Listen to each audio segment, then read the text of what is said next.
Bueno, y no puedo sino agradecer al Señor por esta oportunidad preciosa que nos da a cada uno de nosotros de poder enfatizar cuál es el propósito, cuál es el mandamiento y cuál es la tarea. Estos asuntos que el Señor desea que cada uno de nosotros tengamos muy presentes allá en nuestro corazón. Y sabemos que francamente todo esto que estamos hablando no está arraigado en nuestra propia lógica humana, en nuestro razonamiento humano o en aquello que nosotros podríamos asumir como lo que pensamos que funcionaría, sino más bien en su verdad revelada, su verdad que está establecida ya en su palabra y por medio de la cual usted y yo podemos saber precisamente aquello que el Señor desea y de buena manera someternos a esa perfecta voluntad. La semana recién pasada tuvimos el privilegio de apreciar por medio del Salmo 67 cómo debemos desear, según allá el versículo 2, que sea conocido en la tierra su camino y en todas las naciones su salvación. Y con ello tuvimos la posibilidad de enfatizar esto que está tan marcado en el texto bíblico, la idea de que nuestro propósito, el de glorificar a Dios, el de agradar a Dios, se lleva a cabo por medio de rogar, ser una bendición para el mundo, rogar al Señor que Él nos permita ver al mundo que le adore y obviamente anhelar que puedan gozar de su reino, tal como el texto allá nos enseñó. Hoy, habiendo asumido cuál es su propósito, tenemos ahora la posibilidad de poder considerar cuál es el mandamiento. ¿Qué es lo que el Señor ha establecido? ¿Qué es lo que Él ha mandatado que tú y yo necesitamos considerar y que obviamente debemos evaluar para estar dispuestos a someternos a aquello, ser responsables en aquello, obviamente cumplir la tarea de la manera que el Señor lo ha determinado? Y para eso quiero que me acompañe un texto probablemente muy conocido para el mundo cristiano. Hablamos de Mateo 28, versículos 16 al 20. Mateo capítulo 28. Versículos 16 al 20.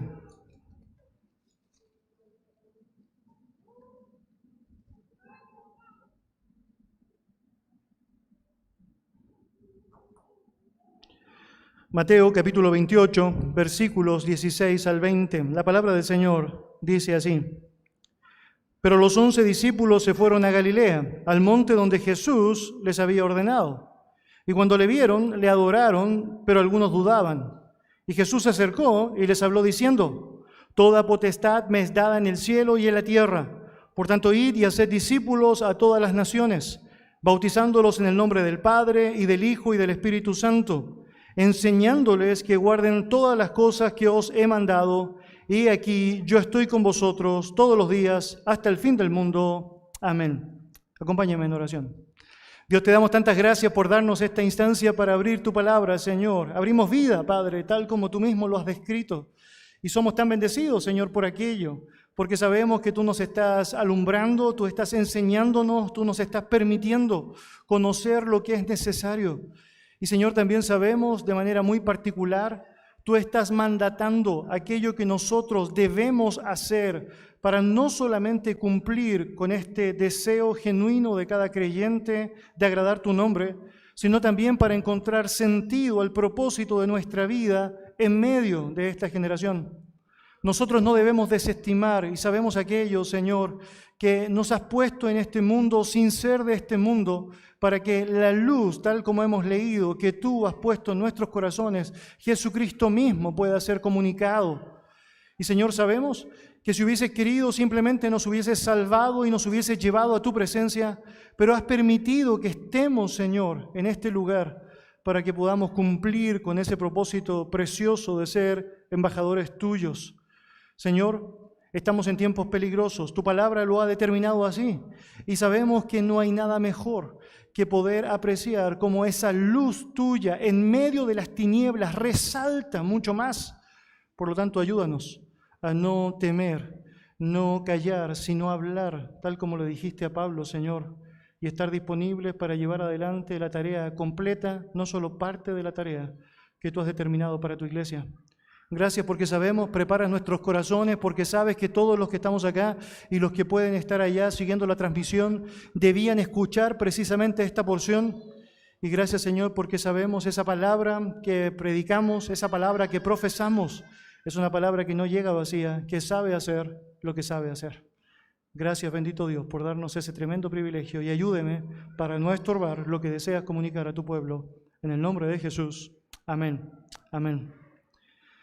De todos los pasajes que hablan sobre esto, que es parte del mandato de Dios para los suyos, antes de que Él dejara la esfera de su ministerio terrenal, y que sabemos están descritos allá tanto en Marcos 16, Lucas 24, Juan 15 o Hechos capítulo 1, versículo 8, Mateo 28 sin duda es el más conocido. Tiene sin duda ciertas marcas que obviamente han hecho que sea popularmente bien reconocido por los creyentes, sobre todo cuando se trata de apreciar qué es lo que el Señor quisiera que nosotros hiciéramos como iglesia. En el contexto de este pasaje, nosotros podemos apreciar cómo nuestro Señor, ya resucitado, tiene un encuentro especial con los suyos en Galilea.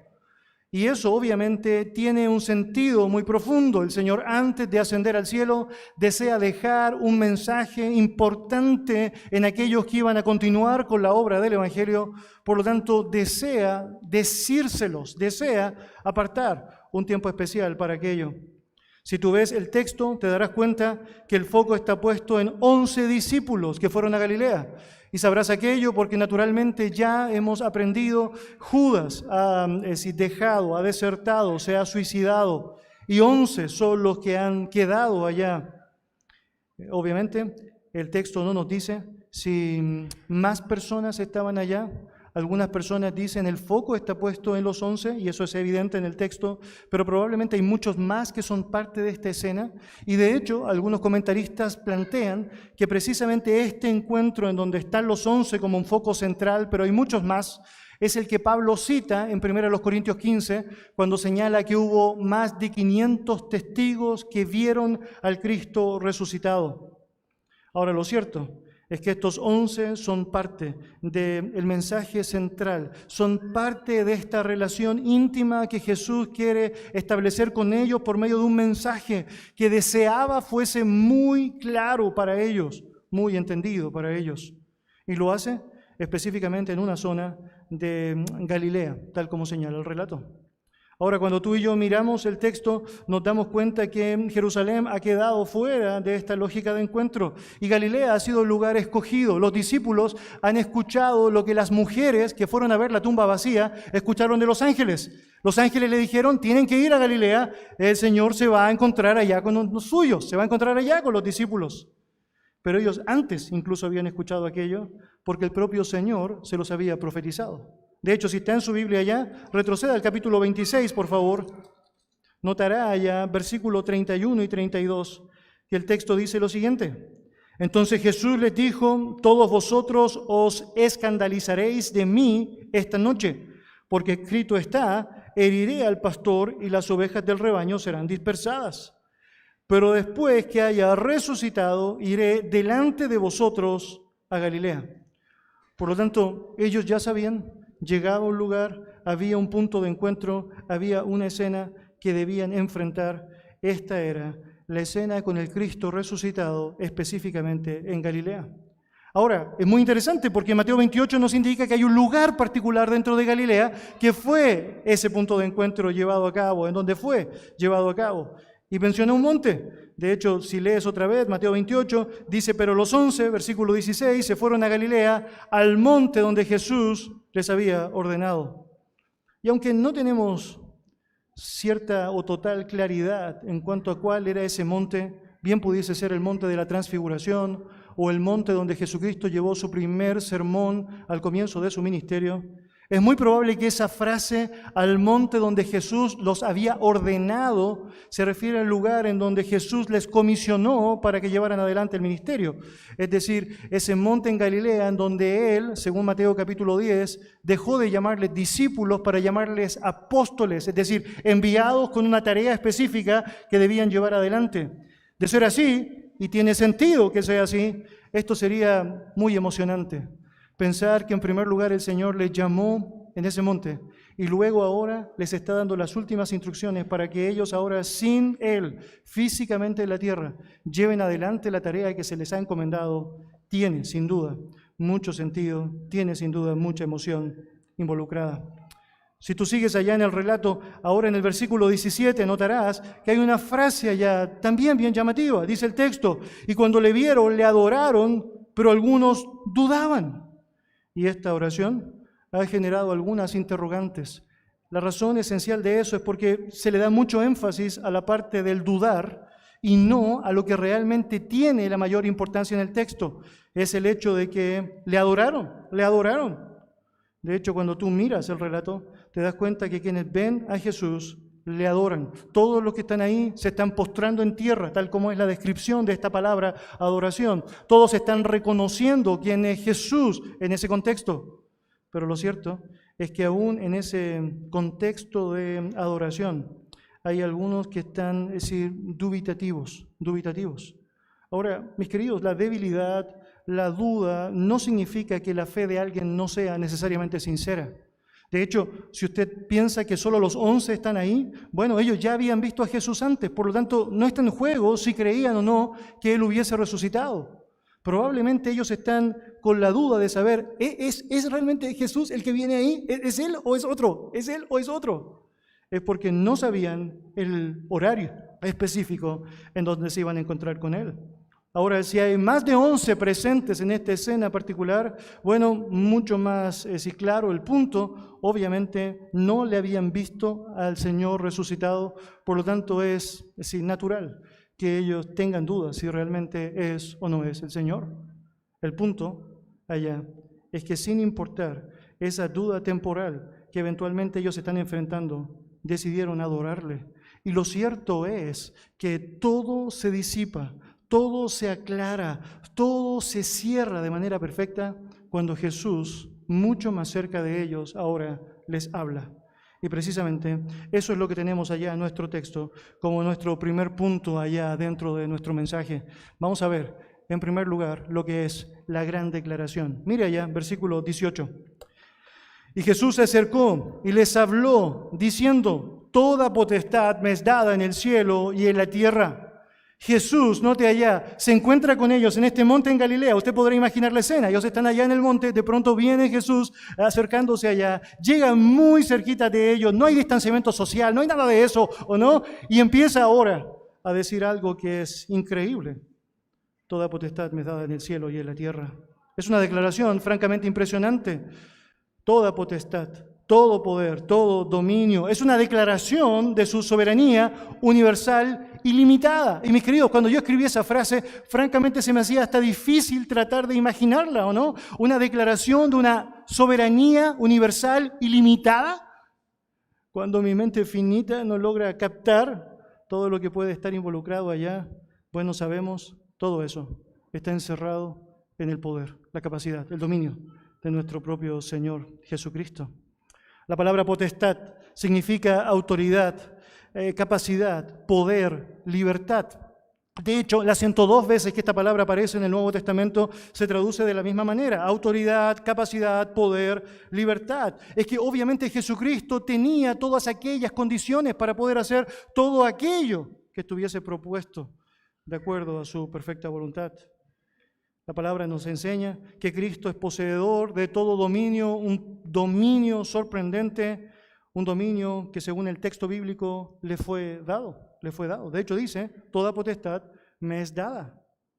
Es sin duda el Padre quien ha concedido a Jesús como Hijo esta capacidad, esta autoridad.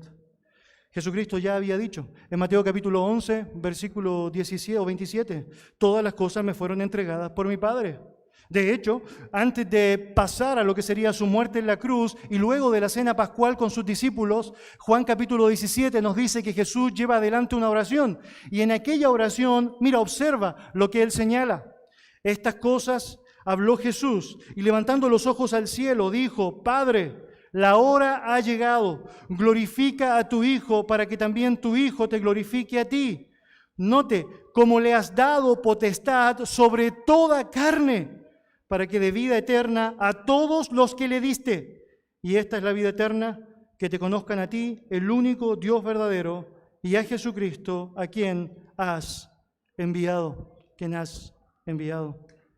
Por lo tanto, Él reconoce antes de llegar a la cruz, el Padre le ha dado autoridad sobre toda carne y obviamente lo que significa su resurrección hace que sea esto ahora mucho más latente e innegable para todos aquellos que están alrededor de su ministerio.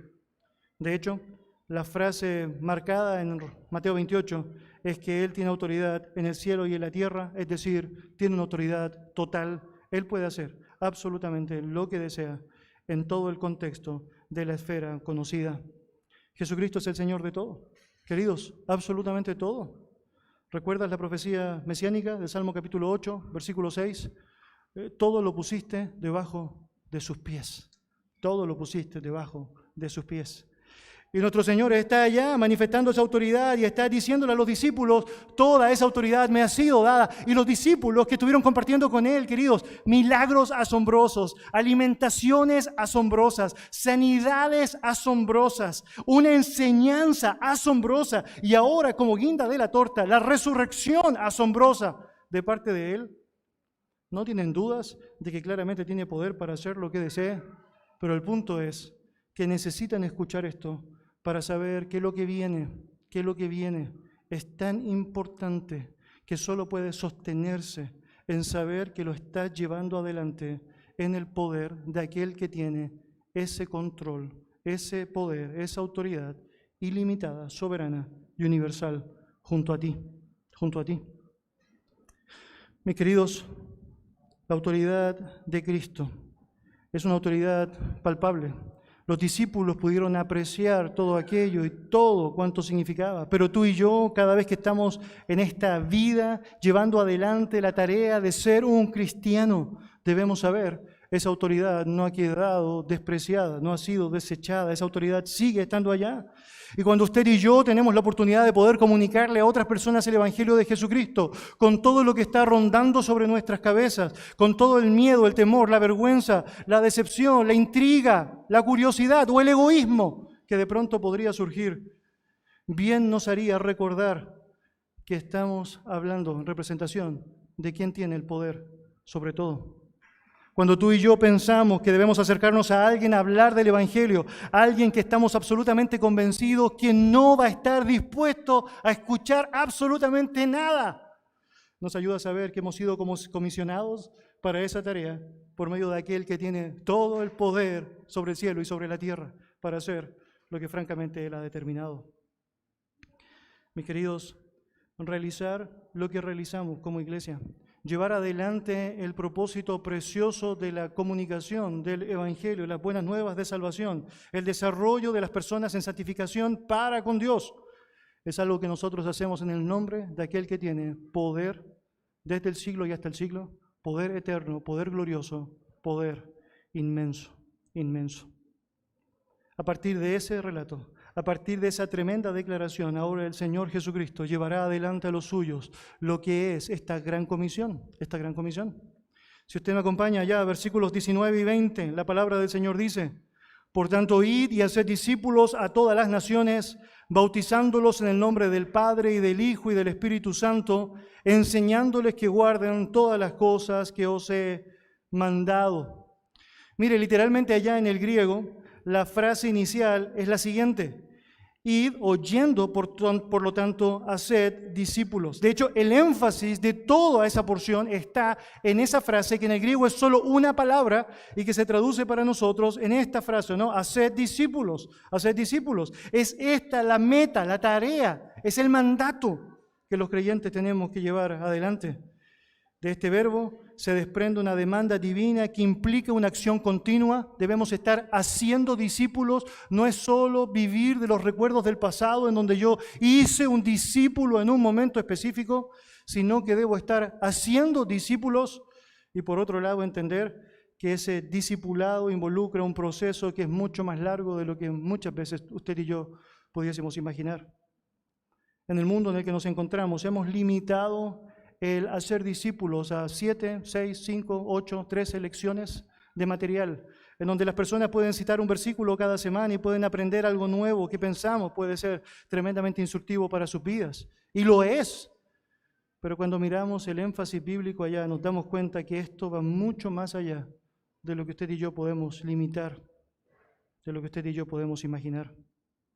Dios espera que los creyentes asumamos que tenemos un rol de comunicar, de hablar a otros de Él, pero no solo de hablar a otros de Él. El texto bíblico habla de este énfasis que debemos tener en esmerarnos en que aquellas personas que han oído de Él sean seguidores de Él, alumnos de Él, aprendices de Él, personas que estén permanentemente dispuestos a llevar adelante una vida en donde están manifestando su desarrollo para con Él.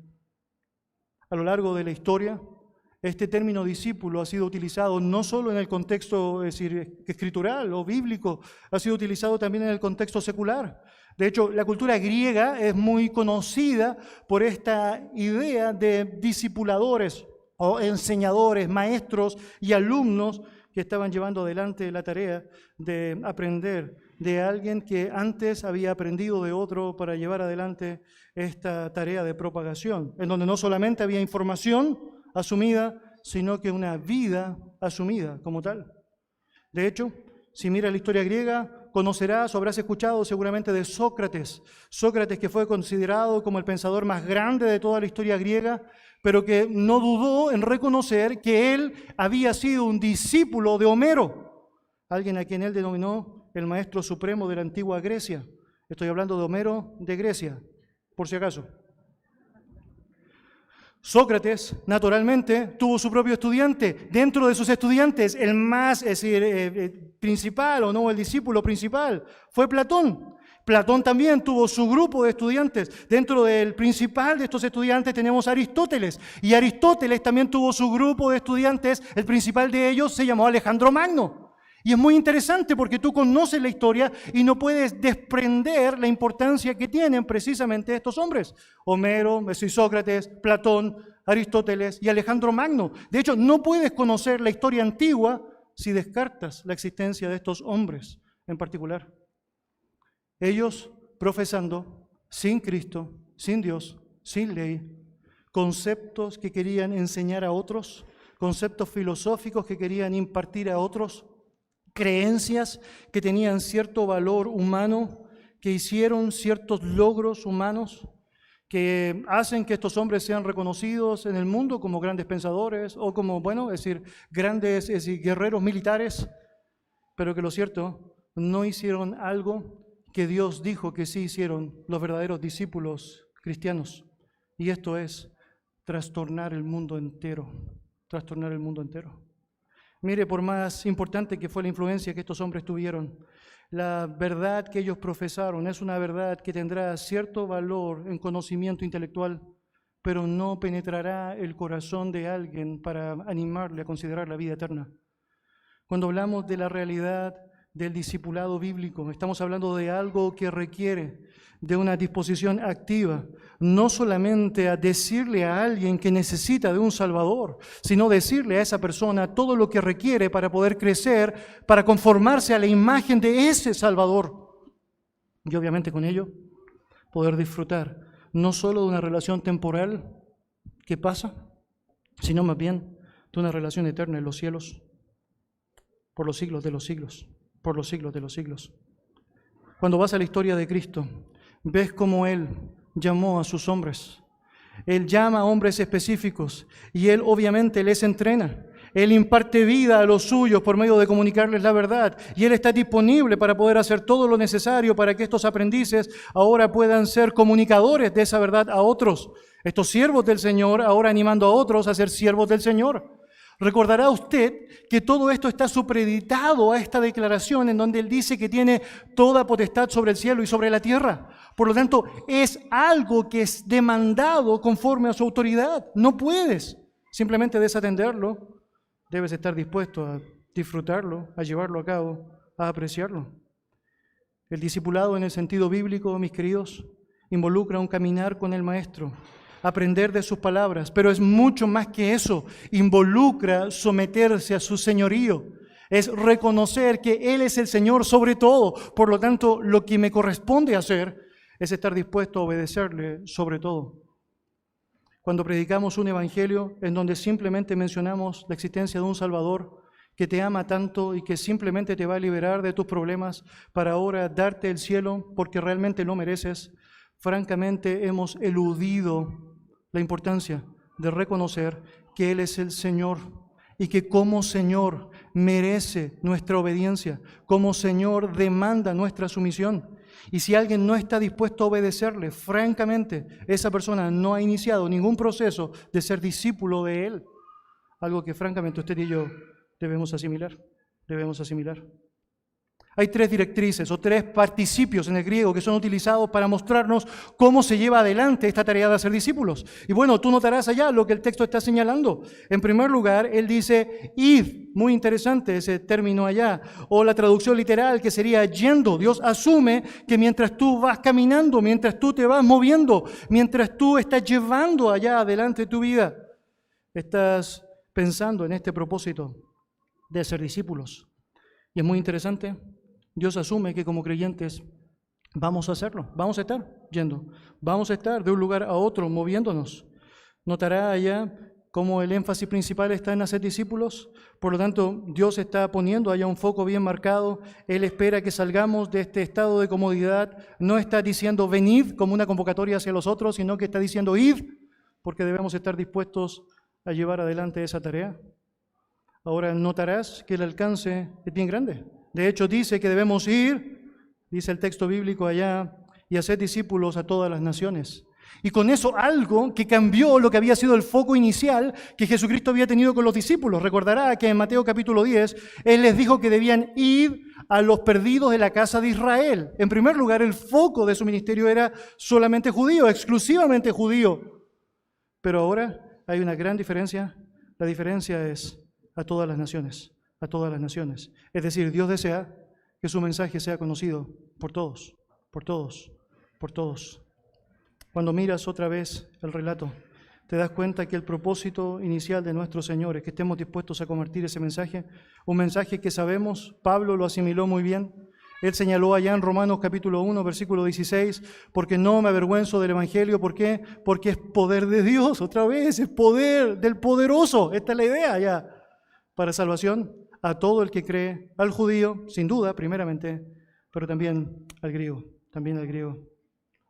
Naturalmente, mientras tú vas yendo, lo primero que haces con alguien con quien te encuentras es necesariamente predicar el Evangelio. De hecho, es bien interesante cómo Lucas utiliza esa frase como sinónima del contexto allá de hacer discípulos. Si tú notas, Hechos capítulo 14, versículo 21, Lucas señala, ellos habían predicado el Evangelio en esa ciudad, haciendo referencia a Derbe, y habían hecho muchos discípulos. Es decir, el paso inicial para ser discípulo sin duda es predicar el Evangelio. Debes predicar el Evangelio. No debes hablar allá de un concepto educacional de autoayuda. No debes tratar de estimular la autoestima de las personas con las cuales te estás encontrando. Necesitas hablarles el Evangelio. Pero es muy importante, no es todo lo que debes hacer. No es solo aquello lo que debes hacer. Si vemos el segundo participio allá en el griego, según Mateo 28, Dios demanda a los creyentes a que estén dispuestos para bautizar a otros, bautizándoles, dice el texto allá. El bautismo, sin duda alguna, es una marca distintiva de un verdadero discípulo del Señor. Alguien que se asume como cristiano, pero que no se ha bautizado, francamente, en términos bíblicos, no tiene sentido, no cuaja. Es decir, estoy dispuesto a decir verbalmente que Jesús es mi Señor, pero no estoy dispuesto a meterme a la agüita para que todos lo vean. No tiene sentido, no tiene sentido. Dios espera que la iglesia del Señor no claudique en el desafío de estar dispuesto a bautizar, de llevar adelante el privilegio de bautizar. Esta identificación con el Señor, que sabemos tenía aristas amplias en su origen y que Jesús utiliza para redimir, para mostrar, bueno, así como la gente se identificaba con muchas cosas por medio de bautizarse, bueno, identifíquense con Cristo, identifíquense con Cristo. Y los creyentes debemos saber, no debemos claudicar en lo que significa el bautismo. Debemos estar dispuestos a llevar adelante esta tarea que es importante. Es evidente que el texto bíblico ya nos enseña que no está permitido ante los ojos del Señor el bautismo de infantes como un mandato a la iglesia, ya que se enmarca en la lógica de alguien que ha asimilado su disposición de ser un discípulo. Es decir, un bebé no ha determinado ser un discípulo, no ha decidido aquello. Por lo tanto, obviamente, en el proceso de predicar el Evangelio, a una persona que ya ha asimilado su disposición a ser un discípulo, será casi espontáneo su deseo de decir, quiero ser bautizado. Bueno, hay agua que impide que esto se lleve a cabo. Es bueno notar también que el texto enfatiza ya que el bautismo debe ser llevado a cabo en el nombre del Padre, del Hijo y del Espíritu Santo. Es un acto que asocia al creyente con el Dios Trino. Y es muy interesante realmente como Dios lo plantea, porque nota, menciona al Padre, al Hijo y al Espíritu Santo, pero dice el nombre. No habla de los nombres del Padre, el Hijo, el Espíritu Santo. ¿Quieres un buen texto para hablar de la Trinidad? Bueno, aquí lo tienes. El nombre del Padre, del Hijo y del Espíritu Santo. La Trinidad, Dios en tres personas, y allá estás, llevando tu compromiso adelante por medio de tu entrega a Dios en el bautismo y bautizando a quienes así lo han resuelto. Por último, el tercer principio es enseñándoles. El hacer discípulos sin duda incluye la enseñanza. Yo me temo que muchas iglesias tristemente han errado el camino al pensar que la gran misión que tienen es la de evangelizar. Y así es como puedes tener muchas veces lugares que están llenos de personas que van por la primera vez, por medio de la cual o no fueron invitados, por medio de eventos, actividades o situaciones particulares en donde el énfasis estaba en que precisamente escucharan algo de la palabra del Señor. Pero yo debería decir, el trabajo es incompleto cuando pensamos que eso es la gran comisión. Dios ha determinado que debemos estar comprometidos con enseñarles. Y cuando notas lo que el texto dice, te das cuenta que Cristo no está solo comprometido con la evangelización, sino que está comprometido con la edificación. No solo está comprometido con la justificación, sino que también está comprometido con la santificación. Y si Él se compromete con eso, ¿quiénes somos nosotros para eludir y decirle, mira, Señor, tengo un mejor plan que tú, solamente vamos a hacerlo a mi manera? No. La iglesia del Señor no solamente evangeliza, la iglesia del Señor debe capacitar a los santos para la vida en el Señor. El discípulo, mis queridos, es un aprendiz, un alumno que aprende con el fin de obedecer. Los días de la escuela de un creyente son sin duda, días permanentes, nunca terminan, porque las demandas del discipulado son exigentes y requieren de una devoción activa, constante y cercana a su Señor. Algo que sabemos dura toda la vida. Mis queridos, cuando pensamos en que solamente podemos tomar uno de estos aspectos y dejar el otro, francamente estamos fallando en la tarea. Y Dios nos ha mandado esencialmente a ser discípulos. Dios va a pedir de su iglesia la demostración de cuán fieles fueron en poder llevar adelante la tarea de hacer discípulos. No va a preguntar cuántos levantaron la mano, no va a preguntar cuántos repitieron la oración del pecador, no va a preguntar necesariamente solo cuántos se bautizaron. Él va a demandar a su iglesia de cuántos discípulos, verdaderos discípulos, seguidores, aprendices, permanentes, fueron establecidos para Él. La Gran Comisión nos llama a inundar este mundo con cristianos conocedores que adoran a Cristo, cristianos conocedores que siguen a Jesucristo con pasión. Y de hecho, cuando tú miras el énfasis del relato en la enseñanza, te das cuenta que no es algo que puedes tomar a la ligera, porque Cristo dice, enseñándoles todas las cosas que yo os he mandado, todas las cosas, todas. Bueno, déjeme compartir con usted lo que Hendriksen, comentarista reformado, señala, haciendo un pequeño listado, yo diría representativo de aquellas cosas que podríamos incluir dentro de todas las cosas que debemos enseñar. Él menciona, por ejemplo, todos los maravillosos discursos de Cristo, todas sus parábolas, tanto, las que incluyen gran cantidad de mandatos implícitos como explícitos. Entre ellos vas a encontrar dichos preciosos, tales como permaneced en mí, o que os améis unos a otros, o también daréis testimonio de mí. Amad a vuestros enemigos, niéguese cada uno a sí mismo, tome su cruz y sígame. También todo incluye predicciones específicas, promesas o garantías particulares. Por ejemplo, el que viene a mí nunca tendrá hambre, el que en mí cree no tendrá sed jamás. En el mundo tendréis aflicción, mas confiad, yo he vencido al mundo. Repárese las instrucciones implícitas para la conducta cristiana. Y uno puede añadir, dice Hendriksen, las lecciones sobre la cruz, la hipocresía, la proclamación del Evangelio, sobre la oración, la humildad, la confianza, el espíritu perdonador, la ley. Y obviamente mucho más que tiene que ver con la vida misma de Cristo ¿Podrás imaginar? Sus milagros, el relato de su historia, su obra, su mensaje, sus enseñanzas, obviamente el desafío de llevar adelante un ministerio en medio de gran angustia, su sufrimiento, su muerte, su resurrección, su ascensión. Hermanos, todo. Mis amados, en resumen, el gran mandato del Señor es que cada uno de nosotros estemos disponibles a discipular a todas las naciones, al ir a ellas con el Evangelio de Jesucristo, a bautizarles en el nombre de nuestro Dios Trino, enseñándoles todo el consejo del Señor. No solo lo que me gusta, no solo lo que me sé, todo el consejo del Señor, porque aún yo no dejo de ser un discípulo de Él, que debe seguir aprendiendo de Él. Por último, y el sol se acerca. Cuando llegue aquí, termino, promesa. Vamos a hablar del gran consuelo. Si me siguen su palabra, por favor, Mateo 18. Al finalizar la porción dice, y he aquí, yo estoy con vosotros todos los días hasta el fin del mundo. Amén. Con franqueza, yo debo decir que, obviamente, a mi parecer, la forma más hermosa de terminar, y obviamente Dios está pensando así también, ¿no?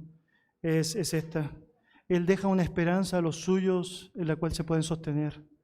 Mire, yo recuerdo las primeras veces que me tocó a mí salir a predicar mientras yo estudiaba, y era bien interesante porque siempre salíamos de dos y me encantaba salir con alguien que hablara bastante, por lo tanto yo lo acompañaba, era como el palo blanco, ¿no? Entonces hablaba, amén, sí, sí.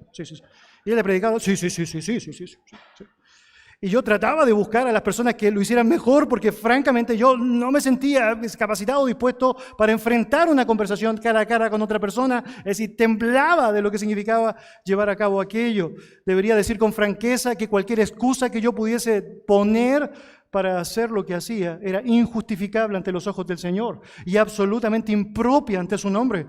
Obviamente demostraba, entre otras cosas, mi poca concepción de lo que significa el llevar adelante una tarea en el poder de aquel que tiene toda la potestad sobre el cielo y sobre la tierra.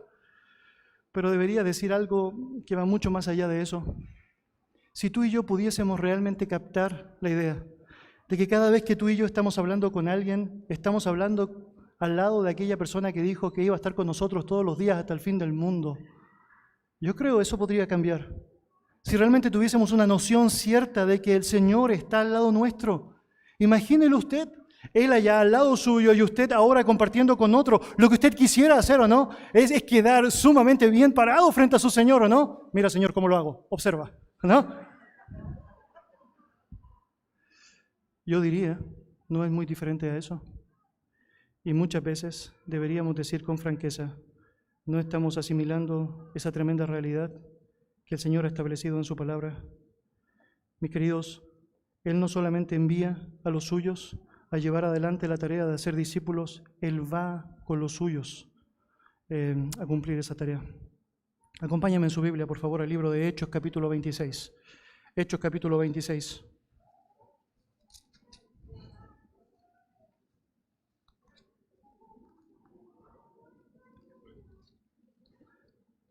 Lo que tenemos acá es a Pablo contando su testimonio ante el rey Agripa. Hechos capítulo 26, versículo 15 en adelante.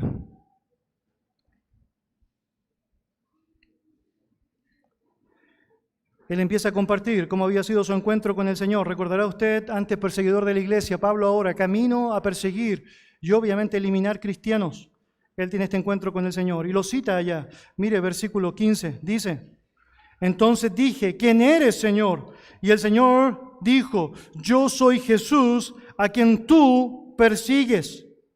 Pero levántate y ponte sobre tus pies, porque para esto he aparecido a ti, para ponerte por ministro y testigo de las cosas que has visto y de aquellas en que me apareceré a ti, librándote de tu pueblo y de los gentiles a quienes ahora te envío, para que abras sus ojos, para que se conviertan de las tinieblas a la luz y de la potestad de Satanás a Dios, para que reciban por la fe que es en mí perdón de pecados y herencia entre los santificados.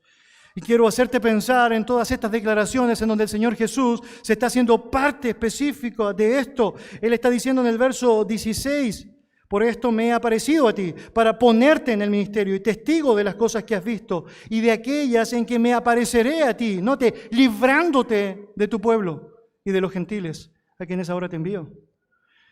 Y de pronto tú puedes pensar cómo Pablo lo hacía para, sin temor, ir y meterse en la sinagoga de judíos vehementes y decirles, ustedes crucificaron al Señor de la vida. Y al parecer ni siquiera temblaban sus piernas, ni siquiera titubeaba su voz. ¿Por qué lo hacía? Es porque sabía lo que Cristo le había dicho. Hey, yo voy a librarte de tu pueblo y de los gentiles a quienes ahora te envío. Sabía de la presencia del Señor, que no solo le había llamado, sino que le había prometido, garantizado, compañía. Mis queridos, no es diferente con nosotros. Es que no es diferente. El mismo Señor que prometió eso a Pablo, le ha prometido a usted y a mí, que estará con nosotros, y note, todos los días, no solo un momento, una etapa, un proyecto, cada día es lo que está diciendo el texto bíblico. Jesús ha prometido estar con los suyos todos los días, y cada clase de día, sea bueno o sea malo, Él ha dicho, voy a estar contigo todos los días.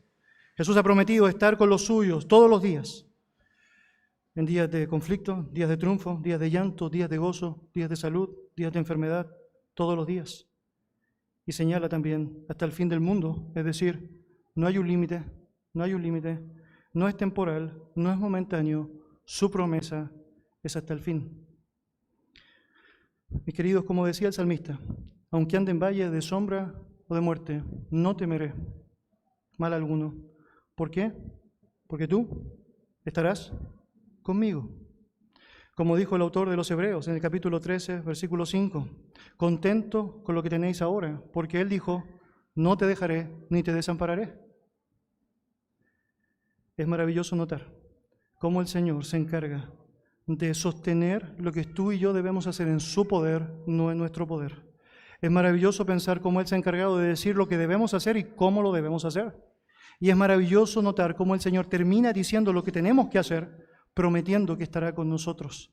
Y con eso, dándonos una luz preciosa que podemos apreciar de manera muy palpable la enseñanza, si solamente nos detenemos en el libro de Mateo. Miren, Mateo comienza diciendo lo siguiente, allá en el primer capítulo. Y aquí una virgen concebirá y dará a luz un hijo, y llamará su nombre Emanuel, que traducido es, ¿nota lo que dice? Dios con nosotros.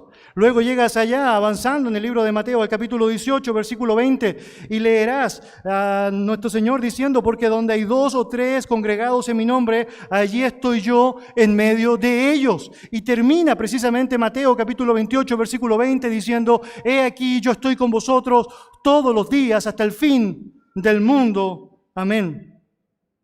Cuando tú y yo consideramos el poder de Dios, sabemos que tenemos confianza al comunicar su verdad. Cuando tú y yo dimensionamos la comisión que Dios nos ha dado, tenemos disposición para llevarla a cabo. Cuando tú y yo dimensionamos el consuelo que nos asigna, podemos en esperanza obedecerla. Y obviamente tenemos la obligación, la demanda, la premisa marcada de llevarla a cabo. Permíteme terminar así. De todas las maneras que Dios diseñó para traer gloria a su nombre, de todas las maneras que Dios diseñó para traer gloria a su nombre, para glorificarle, hacer discípulos es la única que no es eterna. Note esto, de todas las maneras que Dios diseñó para que el hombre le glorificara, hacer discípulos es la única que no es eterna. La comunión con Él y con los creyentes se vivirá no solo acá, sino de manera plena, sabemos, por los siglos de los siglos, en la eternidad. La adoración a su nombre se vivirá de manera plena. Sabemos, podemos hacerla acá, entregar la adoración a Él acá, pero sabemos también, por los siglos de los siglos, adoraremos su nombre junto a todos los santos. El conocimiento pleno de la verdad claramente será allá. Le conocemos acá, pero en parte le conocemos. Sabemos que claramente podremos conocerle de manera perfecta, sin presencia de pecado, cuando estemos allá, y seguiremos admirándonos de lo que significa la realidad de su conocimiento ampliado y permanente en su presencia. Pero el hacer discípulos es aquí y ahora. Es solamente aquí y ahora. Y no queremos, ni debemos, dejar de querer decir lo que hemos visto y oído. Acompáñame en oración.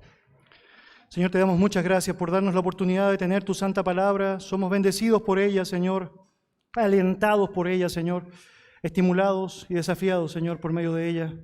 Dios, gracias por Cristo, gracias por su obra salvífica. Gracias, Dios, por el privilegio enorme que tenemos de poder aferrarnos a su voluntad, de poder sostenernos en su poder y, Señor, de poder aguardar en su esperanza. Señor, ayúdenos a no claudicar en este desafío constante de hacer discípulos, Señor, a quienes queremos, Señor, comunicar el Evangelio de Jesucristo, la verdad de las buenas nuevas, Señor, a quienes queremos bautizar, Señor, de la manera que tú has establecido, Padre amado, y a quienes queremos, Señor, enseñar día a día con todo tu consejo, con todas tus lecciones, Señor, con toda tu palabra. Señor, ayúdanos a no claudicar en la meta de ser tu iglesia de la manera que tú deseas, Señor, que sea tu iglesia. En el nombre de Jesús. Amén. Amén. El Señor...